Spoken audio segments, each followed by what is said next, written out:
audience. We are the audience. The performers. No, we're the audience. Then who's the performers?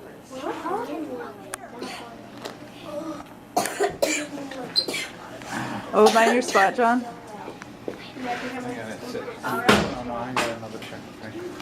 Just so the first graders know, the second graders have been reading biographies about famous people of all different kinds. And so over the next couple of weeks, they're going to be doing some talk shows for you where one of them is going to interview a person who actually lived, who was in one of their biographies that they read.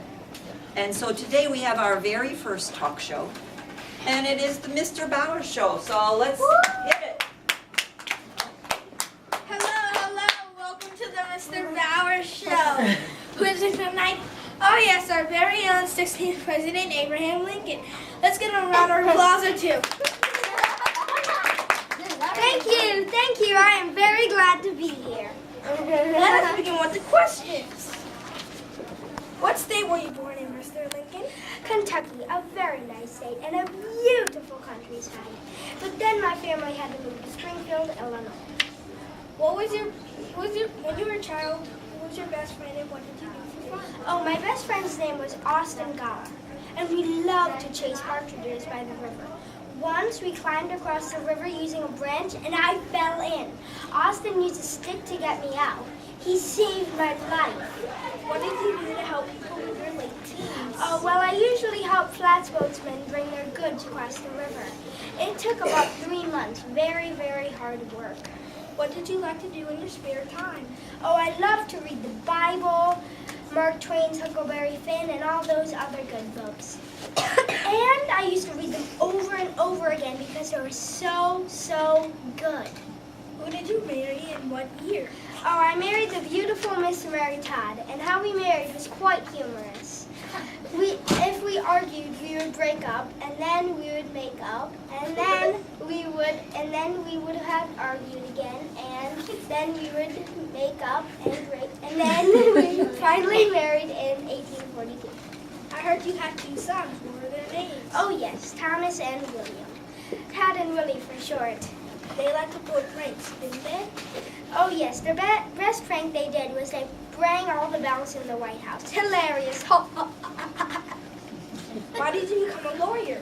Oh, because I tried to build my fortune. Because I was a lawyer, I could help make the rules of Illinois. And then I could get elected to be a state representative, and then I could get elected for president. And then I could make the rules for America. Why did you want to become president? Because I wanted to change the laws of America and to free the slaves in the South and keep the Union together as a country. When you became president, why did you wear a big hat? Because it was the fashion in those days, and I stored my papers in it sometimes. Like, I have here a picture of myself. What year did you become president? I became president in 1861. Except for the Civil War, the day they bombed Fort Sumter, a federal fort in South Carolina, it was horrid. Many northern people died that day. Did you have a pet when you were president? Yes, in fact, a pet goat that loved Tad and Willie. I wonder why. It lived in the penthouse next to the White House. What was one of your worst memories? Seeing slaves being dragged and whipped. In fact, that is why I wrote the Gettysburg Address. Here's part of it.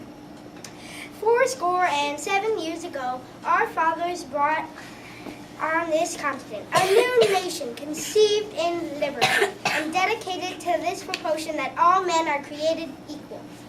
My favorite quote is, if slavery is not wrong, nothing.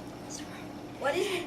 And I cannot remember when I did not think and feel so.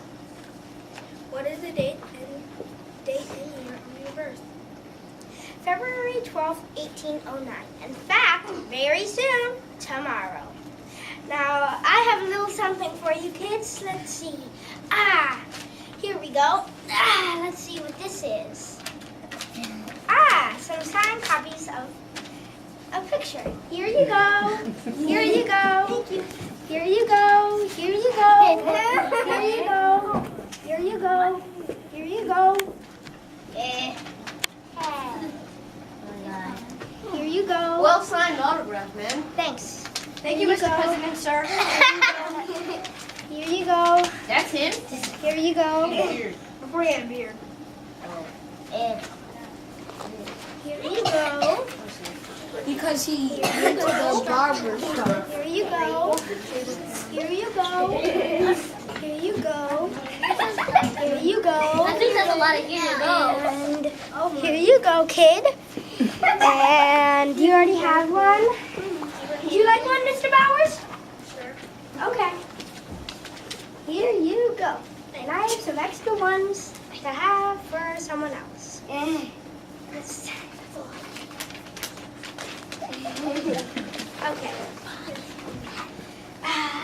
see. Now I have to go. Well, I have to write an important document called the Emancipation Proclamation to free the slaves in the South. Good day, kids. Now let's give a round of applause to Abraham Lincoln.